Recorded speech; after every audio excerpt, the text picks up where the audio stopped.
Well, good morning, and thank you for joining us for today's virtually speaking webinar on the One Big Beautiful Bill. You will find today's webinar recording on our YouTube channel, linked on our webpage, tnworks.org, along with all past virtually speaking webinars in our online library. And all who registered for today's webinar will receive an email with the link to the recording as well as our webinar PowerPoint and materials. As questions arise during the webinar, please go ahead and enter those into the Q&A box, and we will cover them at the end of the presentation during the question and answer segment of the webinar. We encourage you to follow us on social media for our future webinars, topics, and events. You can find us on Facebook for all of West Tennessee at American Job Centers of Northwest Tennessee, American Job Centers of Southwest Tennessee, and American Job Center Greater Memphis. I'd like to introduce you to today's panelists. To begin with, Timothy Steffen. He is Director of Advanced Planning for Baird. Tim is responsible for researching, writing, and speaking on important planning issues that impact the clients of Baird. This includes topics related to retirement, estate planning, tax law, executive compensation, business owners, legislative changes, and overall best practices. He earned his bachelor's degree in accounting from the University of Illinois. He is a certified public accountant, professional financial specialist, a certified financial planner professional, a certified private wealth advisor professional, and a member of the American and Wisconsin Institute of CPAs, Investments and Wealth Institute, and the Financial Planning Association. His commentary has been featured in national, regional, and trade media, and he has taught financial planning classes for the Investment and Wealth Institute and the University of Wisconsin-Madison. We are so thankful to have his expertise to share with us today. Additionally, he is joined by Baird Director and Financial Advisor Cole Shelton, who is located here in Dyersburg, Tennessee. Cole is a certified financial planner practitioner and specializes in retirement planning, tax planning, and reducing investment risk. Cole has been honored numerous years by Forbes as a top next-gen wealth advisor, a recognition reserved for talented advisors who represent the future of wealth management industry. So at this time, I'm going to turn it over to Tim for his presentation on the One Big Beautiful Bill. Good morning, everyone. Thanks for joining us. We're going to cover what's known now as the One Big Beautiful Bill Act, which was passed back in July of this year. We've known for a long time that 2025 was going to be a big year for tax legislation ever since something called the Tax Cuts and Jobs Act was passed back in 2017. A lot of the provisions in that bill were set to expire or sunset as the term is used at the end of this calendar year, meaning a lot of the provision of that bill would have just expired and gone away, and we'd have reverted back to tax law that was in place a couple of years ago. We didn't think that was really going to happen. We knew there'd be some sort of legislation that got passed, and sure enough, that's what happened back in July to address a lot of those concerns about what might be happening at the end of this year and into 2026. So we're going to spend a lot of the time today covering exactly that. We've got a number of things we're going to get into. We're going to talk about the changes that affecting sunset. We're going to get into some of the new deductions and some things for business owners as well. Before we get into that, I just want to maybe cover like a few of the really broad themes. What are some of the key takeaways, the things you need to know most about this important tax bill? And we'll start with the fact that this did address this potential sunset, this reset of our tax code that would have happened at the end of this calendar. Had that not happened, I'll show you some examples of what might have happened there. But had that not, we would have seen pretty significant tax increases across the board for virtually everybody. We were able to avoid that. It did extend most of those things, tweaked a few of them here and there, expanded them a little bit. We'll talk about a couple of those as we get into this. But this is by far the biggest aspect of the bill. It's not the one that gets the most attention because there's some other new things in here we'll talk about in a minute that are kind of interesting. But this is really the most impactful part of it. The fact that we now have some certainty in our tax code, at least for the next few years. You'll hear it referred to as these laws were made permanent. I always try to caveat the word permanent because there is no such thing as a permanent tax law when it comes to Congress. They can change any law at any time they want. What I would say is, given where the administration is at and the makeup of Congress, et cetera, I feel pretty confident that we're going to be in this set of laws, at least for the next few years anyways, at least throughout this current administration. It seems unlikely we'll see anything significant happening over the next few years. But But that gives us the kind of certainty that gives us some ability to do some planning going into the future. Now, there were some new items in the bill. We'll talk about a few of them. They got some attention and some press and are interesting to hear about. I think we'll find that a lot of these are maybe less impactful. They're interesting for those who can benefit from them. There's a lot there. But in terms of broad applicability, probably not too significant. A couple of exceptions. An increase in what we call the SALT deduction. We'll spend some time on that. It's a new senior deduction that's out there. A couple of other things, some interesting business items for sure that we'll spend some time on. But for the most part, some of these newer things are more interesting and but not super applicable. What I would say the biggest thing to do when you're looking at this bill, at least from an individual tax standpoint, is be aware of the marginal impact of any transaction you do. What I've been telling our advisors on our side is that back of the envelope tax planning is going to be really hard to do. You'll hear me use the word phase out a lot today.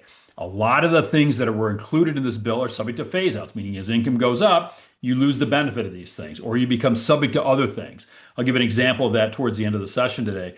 But there's a lot of really, you've got to really be careful about what happens as you add income or as your situation changes across the course of the year, because it can have an impact across a lot of different things. All right, let's. One of the things I like to do when we talk about these things is clear the deck a little bit. What are some things that were not included in the bill? Because I get asked a lot about, hey, was this there? Or did they do that? So let's just clear a few of those off the bat right away. No changes in the rules for capital gains. All the same rules on tax rates and long-term versus short-term, and these ideas of marking assets to market value at the end of the year and recognizing gains on things you haven't sold. None of that ended up happening. So we're all good on those. From the estates planning standpoint, one pretty significant change that we'll talk about in a bit, but for the most part, no real changes on the estate side. Step-up rules at death still apply. No rules on limiting the use of certain trusts or anything like that. Basically, all the rules on the estate side have stayed the same, with one big exception that we'll talk about. On the retirement planning side, very few changes there as well. Really no new retirement accounts to speak of for the most part. No changes on how much you can put into a plan or how much you have to take out of a plan. A lot of those things have kind of stayed pretty consistent. And the same goes for health savings accounts. An original version of the bill included some very significant changes to health savings accounts. None of those things ended up happening in part of the final bill, so we can kind of let those things go. I should also mention here, just on the corporate tax side, a lot of what was in the Tax Cuts and Jobs Act, the original bill back in 2017, while on the individual side, most of the things in there were considered temporary and were set to end, most of the corporate provisions that were in place as a result of that were permanent. So with this potential sunsetting that was coming at the end of the year, from a business tax standpoint, really wasn't too much of a concern. There were a few things, and we'll talk about those as we get further into this.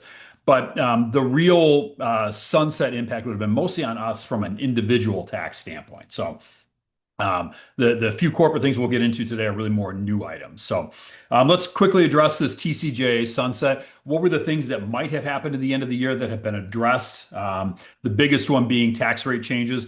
This is a chart of what our tax system could have looked like in 2026, our projections of what might have happened with tax rates next year and tax brackets. You see basically across the board rate increases. Fortunately, that did not happen. We are now consistent that the tax rates that are in place today have been in place for the last several years, are going to continue into 2026 and beyond, until something else changes down the road. But we don't have this automatic increase happening next year. I mentioned estate planning earlier. For those of you who are kind of broadly familiar with the estate tax, there's a tax that applies to the value of assets that you own at your death. It's a 40% tax. It's pretty big, but there are exemptions out there. And for 2025, each individual could exclude roughly $14 million of net worth. A married couple, $28 million. It's a big exemption. It's effectively eliminated the estate tax for virtually everybody, but those with very high net worths. Had the sunset happened, that number would have fallen by about half. Still a fairly large number, but there's a lot of people who would have found a multi-million-dollar estate tax in their future had this sunset happened. Well, that didn't happen. And instead of the exemption falling, it actually went up a little bit to where next year now the exemption will be $15 million. So $30 million for a married couple. Again, effectively eliminating the estate tax for all but a very, very small percentage of people in the country, well less than 1%, frankly, that'll have to worry about this. We'll talk more about the impact of estate planning in general in a little bit, but the estate tax not much of an issue for most people anymore. Another big item that was in the TCJA was an increase in the standard deduction.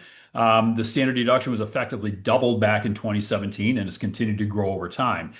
We came into the year with a standard deduction for a married couple of 30,000, a single person of 15,000. What that means is that's the amount of income that everybody gets that's completely tax-free. So for a married couple, your first 30,000 of income is always going to be tax-free. More than that, if you do what's called itemizing, we'll talk more about that in a little bit. Had sunset happened, those numbers would have fallen almost in half. Instead, that did not happen. Instead, they actually increased the standard deduction for this year already. So now the standard deduction for 2025 is actually a little bit higher for a married couple, 31,500, and half that for a single person. So again, avoided the potential increase in taxes by losing that larger standard deduction. One other thing on the TCJA side and the sunsetting that we want to talk about is this thing called a SALT deduction. A SALT is an acronym that stands for state and local taxes. It's the deduction you as an individual claim for any income taxes you pay to the state, as well as any property taxes you pay to the state. For the last many years now, that number has been capped at $10,000. A relatively low number that frankly most people shoot way beyond, but haven't been able to deduct the taxes beyond that. Well, that number has now been increased this year to $40,000. So the amount of state and local taxes you can deduct is significantly higher than what it was at the beginning of the year. However, this is where you're going to hear me first talk about the term phase out. That increased deduction does not apply to everybody. If you are an individual, whether you're single or married, and your what they call modified adjusted gross income, and I'll explain that in a sec, exceeds $500,000, you begin to lose the benefit of that larger deduction.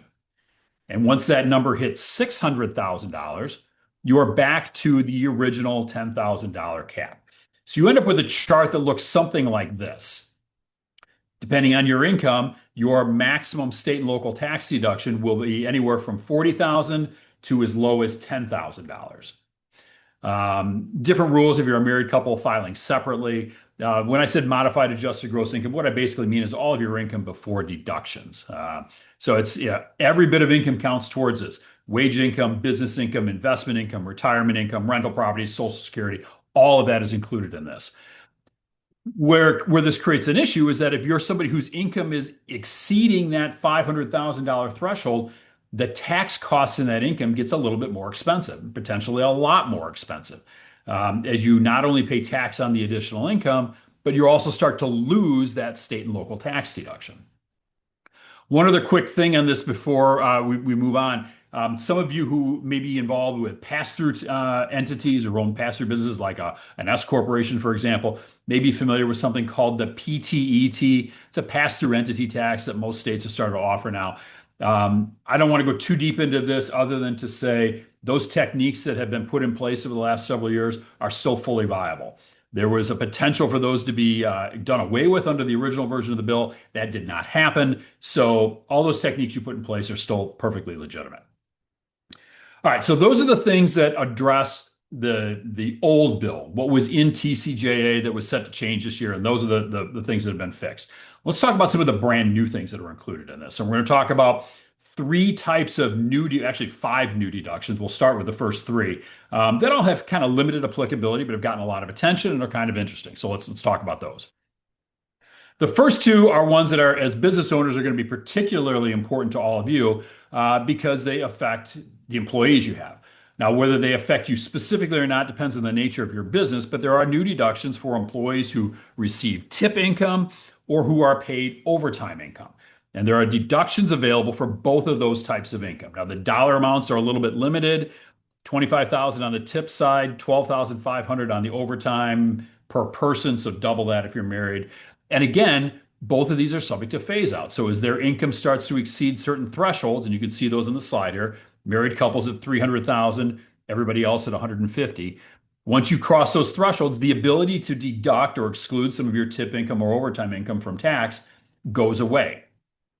Now, there's a lot of nuances to both these rules. We'll talk a little bit more about some of these in just a bit. It does have to be income that would have otherwise been reported on a W-2. We'll talk about W-2s in a second here, but so keep that in the back of your mind. Now, one interesting part on the overtime income, Typically, if somebody works overtime, they get paid. If they're an hourly person, they get paid a time and a half. The deduction for overtime income only applies to the extra income you get specifically for working overtime. So if you pay somebody time and a half for working overtime, it's the half that they can deduct. The base pay does not get deduction. This is not eligible for the deduction, but the half that they pay is. So it's just something to keep in mind. There's a third deduction that applies in this case. It's for auto loan interest. So if you're someone who has purchased a new vehicle and you finance that, and it's a vehicle that was assembled here in the U.S., you can deduct some portion of the interest that you pay on that car and that loan. Again, subject to phase outs based on income. All three of these new deductions are available right now. They're available in 2025, but they're limited only through the next 4 years. So 2025 through 2028. Come 2029, after the next election, we'll see what happens to these. But for now, these deductions are in place for the next 4 years. Let's talk a little bit more about the tip income issue. There are very specific rules on who's eligible for this, and these rules are continuing to evolve as we talk. The IRS continues to kind of drip out more information on how these work. Basically, they've identified 68 different occupations across 8 broad categories of businesses where the employees in there may be eligible for this deduction for tip income. So if any of you own businesses in any of these industries, your employees who may receive some tip income may be eligible to deduct some of that. Now, there are some unique rules there. It's got to be cash only. It's got to be a voluntary tip from your customers. We've all been to restaurants where they say groups of 8 will be charged a service charge of an extra 10% or something like that. That's not a tip. That's a mandatory thing. That's not a voluntary thing.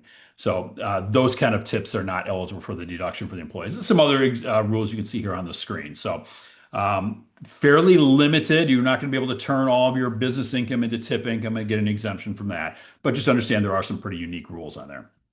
Now, one of the things that's really complicated this is while the deduction is available to employees this year, the reporting to employees of how much income they have in these categories won't actually happen until next year. So the IRS came out a few months ago and said, we are not going to change the W-2 forms for 2025. It's going to really be up to employees to kind of figure out what this income is going to be. Beginning in 2026, there will be changes to the W-2 that will reflect where there'll be new codes to indicate what kind of income they got that might be considered tip income or overtime income. There'll be a box in there for you to indicate the industry code for the type of business you work in. So there will be new reporting requirements for 2026, but that's a whole year from now. For this year, it's going to be a little trickier. Employees are going to have to kind of figure it out themselves. There is this box 7 on your W-2 for Social Security tips. That can be one way they can figure out how much tip income they've got that's eligible for this deduction. The overtime one's going to be a little bit more complicated, but it's just the rules we're working with. Your employees may ask, how do I know how much that is? You're going to want to be able to help them out with that if either of these two things apply to them. But there won't be any formal reporting to the IRS on these things, not for this year. Okay, let's talk about one of the other new deductions, the new senior deduction. There is a new $6,000 deduction for any individual age 65 or older at the end of the year. You may remember during the campaign, they talked a lot about the idea of making Social Security benefits completely tax-free. They couldn't do that as part of this bill, so what they did instead is they created a deduction that's meant to kind of mimic that. It's actually got nothing to do with Social Security, as it turns out. It's just, if you're over 65, you get this $6,000 deduction. Now, again, this one is subject to one of those phase-outs. So if you're a joint filer, you're married, you and your spouse file a joint return, if your income crosses $150,000, you begin to lose this deduction again. If you're a single taxpayer, the thresholds are half that. So again, Social Security benefits are still taxable. Nothing's changed on those, but there is this new deduction for anyone who's age 65 and older with income below a certain threshold. And it's kind of a unique deduction. It's different than the other deductions that we have out there.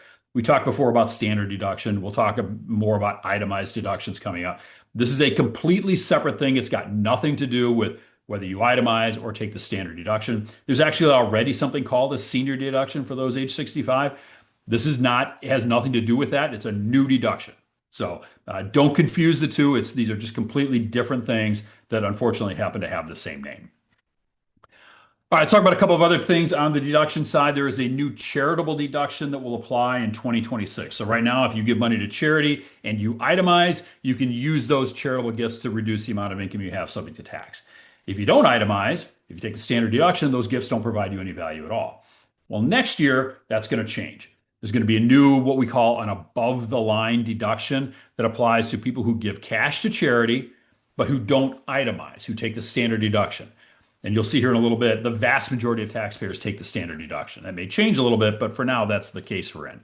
So, beginning next year, if you give a small amount to charity to cash, you will be able to take a deduction for that, even if you don't otherwise itemize. As a result of this, what we're seeing is maybe people who give smaller amounts to charity may find it's more valuable to defer their gifts into next year when there will be a deduction they can claim for that's not available to them this year. Some other deduction changes that are happening beginning next year. Again, these are all 2026 items we're talking about now. Some of the earlier ones we discussed, tip, overtime, the senior deduction, those are all 2025 items. These are 2026. A new limit on the benefit of itemized deductions overall. This is if you're a top bracket taxpayer. You're in the 37% bracket. For a married couple, that's fairly high level of income. It's over $700,000, almost $750,000 of income. If you are in that top tax bracket, the value of your itemized deductions is going to be capped beginning next year, a 35% benefit as opposed to a 37% benefit. There's also going to be a new floor on charitable contributions beginning next year. This applies to all taxpayers. So for next year, before your charitable gifts provide any value to you from a tax standpoint, they have to exceed 0.5% of your income. Just to give you an idea, to put that in context, $100,000 of income, 0.5% of that is $500. Your first $500 of charitable gifts next year would be non-deductible. We can spend a whole lot more time getting into the nuances of that. The big thing to keep in mind is that high-income taxpayers, those in the top bracket, or those who give to charity, may find their charitable gifts are more valuable from a tax standpoint this year than they would be next year. There's a lot of other things that go into that, but as you're doing your year-end planning, you may want to look at perhaps accelerating some of your 2026 charitable giving into 2025. Doesn't apply to everybody. A lot of folks, this won't mean anything, but if we're one of those top bracket taxpayers, this is something you should consider.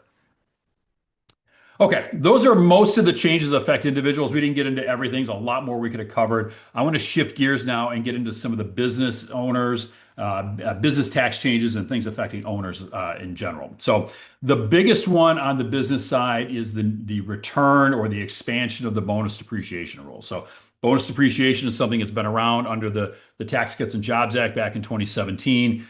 The way the rule was written then is you could offset the 100, you could expense 100% of the cost of qualified property right when you put it in service. That was the case back in 2017 and for several years after that. That number has been scaling down to where this year, I believe it's just 40%, if I remember right. Yes, 40% deduction for for the cost of property you place in service. Well, that's changed now. For any property that you acquired after January 19th of this year, so effectively for the whole year with the exception of the first few weeks, you can now expense 100% of that property that you place in service. It's no longer the 40% that we had entered the year with. Now, there's limitations on the type of property you can expect. It's got to be those with a useful life of 20 years or less. So you can't go buy a building or something like that. It's got to be new or used property as long as you weren't the prior owner of it. So there are some restrictions on it, but in general, you can now expense machinery, equipment, vehicles, computers, furniture, all that stuff that you buy to help manage your business. You can now expense all of that in the first year. Related to that is an increase in something called the Section 179 deduction. That's something that applies to, again, depreciation deductions, allows you to accelerate some of the depreciation. This is similar to bonus depreciation, but not exactly the same. They work a little bit differently, and sometimes you use one versus the other. Bottom line is that number has increased dramatically to up to $2.5 million of immediate deductions. Similar to that are the changes on the R&D side. There are now the ability to immediately expense expenses related to research and development. In the past, those expenses had to be amortized over a 5-year period or 15 if they were done overseas. Now you can expense all of that right away for expenses that were incurred this year. And then there's some look back available options available to certain small business where if you incurred expenses a few years ago that you've been carrying forward, you may be able to go back and amend returns and claim those expenses in prior years. So again, the idea is they're accelerating a lot of the deductions for property purchase, R&D type expenses, and that things that in the past had to be spread out over multiple years. Change in something called the qualified small business stock rules. Some of you may be already qualifying under these rules, or the old rules, which in those old rules allowed you to, if you met some of the requirements in here, have ultimately a tax-free gain on the sale of your stock at some point down the road. You can see some of the rules, limitations that apply. It's only for C corporations. There's a cap on the dollar amount that you can exclude. It's a fairly meaningful cap, but there were some limitations on that. But for the most part, it allowed owners of small businesses to exclude a large portion or perhaps all of the gain on the sale of their stock. Those rules are still in place for stock that was issued prior to July 4th. Newly issued stock, new businesses you start up, if you issue new stock from the company, now there are some new rules that apply to that allow you to get a smaller exclusion for a shorter holding period, and also an increase, a dramatic increase in the size of the gain that can be excluded. So anyone thinking about starting up a new business, these C corporations may provide some unique tax benefits under these 1202 rules, the qualified small business stock rules. If you're thinking about starting up a new business now, C corporation can be pretty attractive because of the big expansion in these exclusion rules that are out there. All right, a few other changes affecting business owners. The qualified business income provision has been made permanent. So this is one of those things that came out of the Tax Cuts and Jobs Act that was one of the few business things that was set to expire at the end of this year. It's not expiring, it's being made permanent and even expanded very slightly. But for those of you who've been qualifying for this, you're an S Corp, you're a partnership, you're a sole proprietor, you can now exclude up to still 20% of that income. That's been now a permanent thing going forward. If you've had net operating losses, you've had some limitations on how to use those in the future. Those limitations have now been made permanent as well. Last couple things. We talked before how individuals have a floor on how much of their charitable giving they can deduct, of 0.5%. Corporations now have a similar floor. It's a 1% floor. So if you're a C Corp that's making charitable gifts, the gifts have to exceed 1% of your income before being deductible. Also, there's still the 10% cap on how much you can deduct as well. So a little bit of narrowing on the ability for C corporations to deduct charitable gifts. If you offer on-site childcare services, there's been a tax credit available for that. That credit has been expanded from 25% of expense up to 40% of the expense, and a much larger total credit that's available to you. Beginning next year, it's not a 2025 thing, that's for next year. And then lastly, if you are a business that has a lot of interest expense, you got a lot of debt service on your books, there have been some limitations on your ability to deduct some of that interest. Those limitations have been loosened. It's still not a full deduction. There's still limits on how much you can claim, but those limits have been expanded fairly significantly. So it'll be a little bit easier to deduct your interest expense. Okay, that's a quick run through the changes. I'm just going to spend a couple of minutes here on a couple of planning things to keep in mind. I'm going to jump ahead to our illustration of this tax bracket thing that I talked about, marginal tax rates.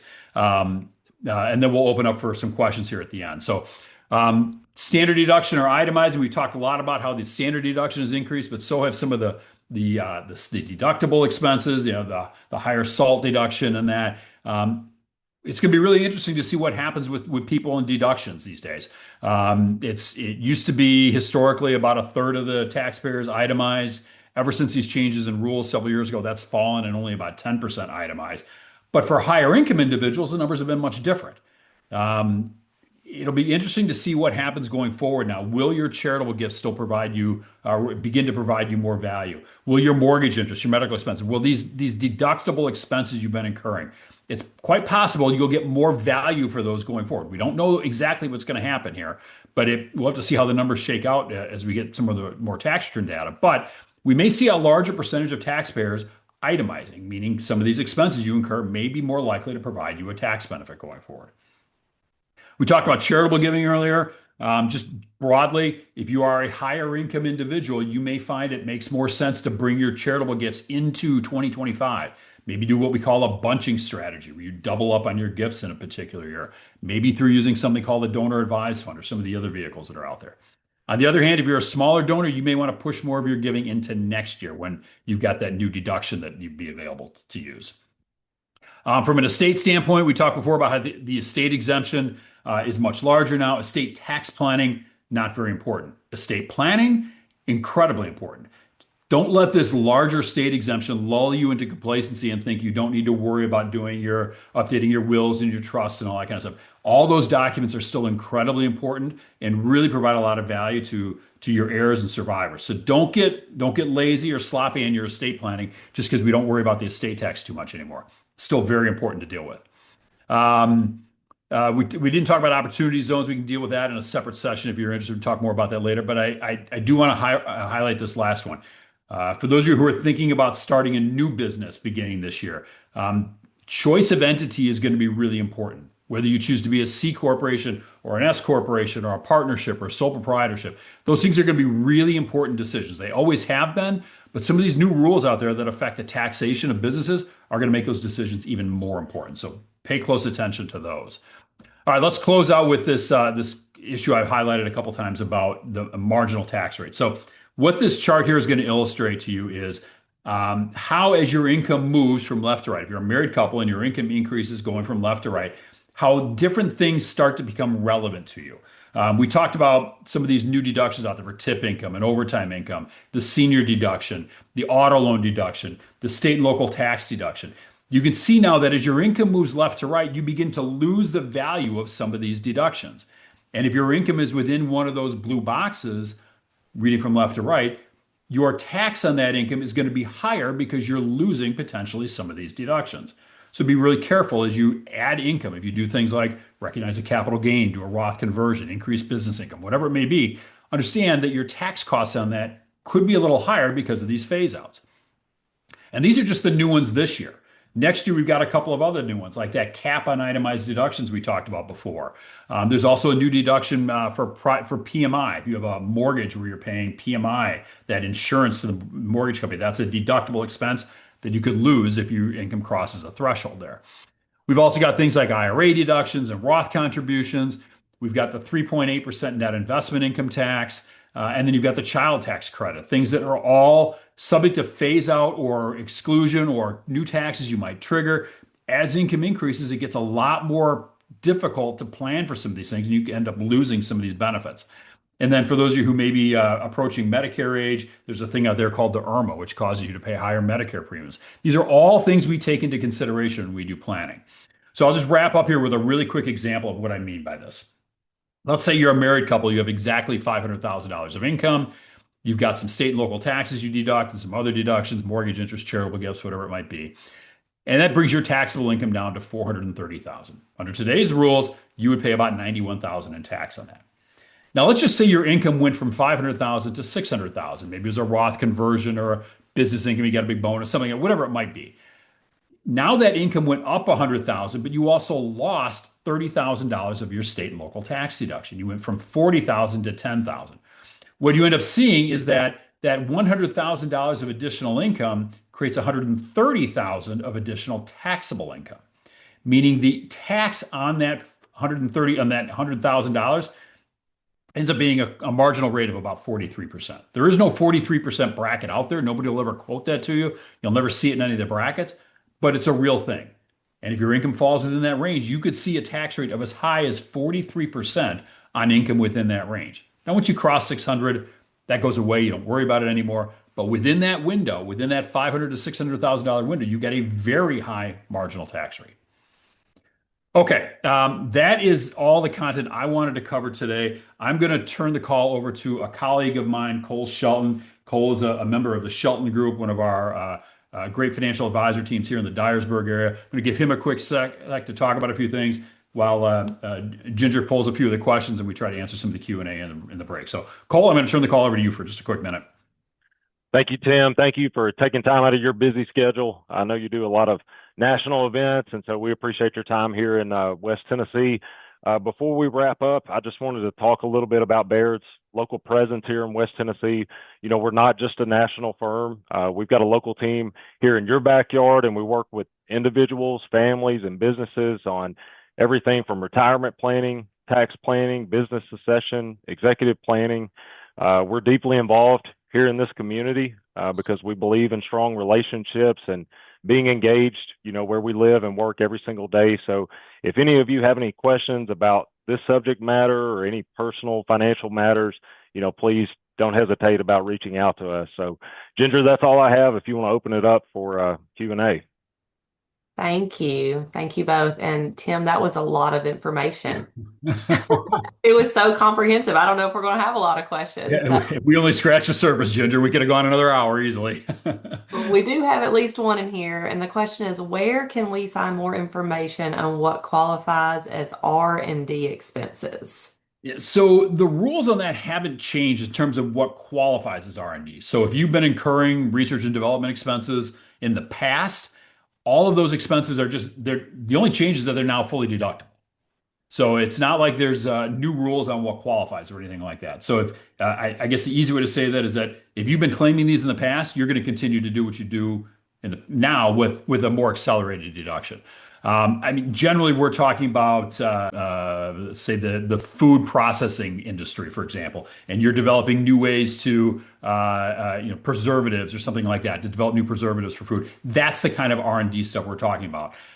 It's not so much if you're a manufacturer, probably not something you're going to run into a lot. You're out building homes or road construction, something like that. Probably not something real relevant for you. In terms of the specifics, I guess I'd talk with your accountant and get a little sense of what might fall in that category. It's kind of a hard one to address because it's pretty broad. But if you've been claiming it in the past, you'll continue to claim it now. You'll just get the accelerated deduction. Probably the easiest way I can explain it.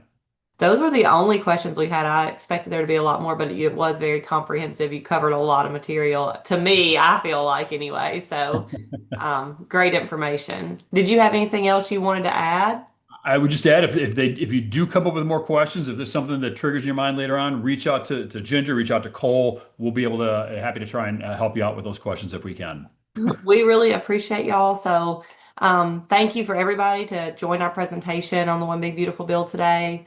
A link to the recording, as I mentioned, will be sent out via email to all who registered, along with the PowerPoint presentation and contact information for you too. So feel free to pass the link along to others who may benefit from the information shared in today's webinar. And please continue to follow us on social media at the American Job Centers of Northwest Tennessee, Southwest Tennessee, and the American Job Center, Greater Memphis, for our upcoming events and to register for future virtually speaking webinars. So thank you all for joining us and happy holidays.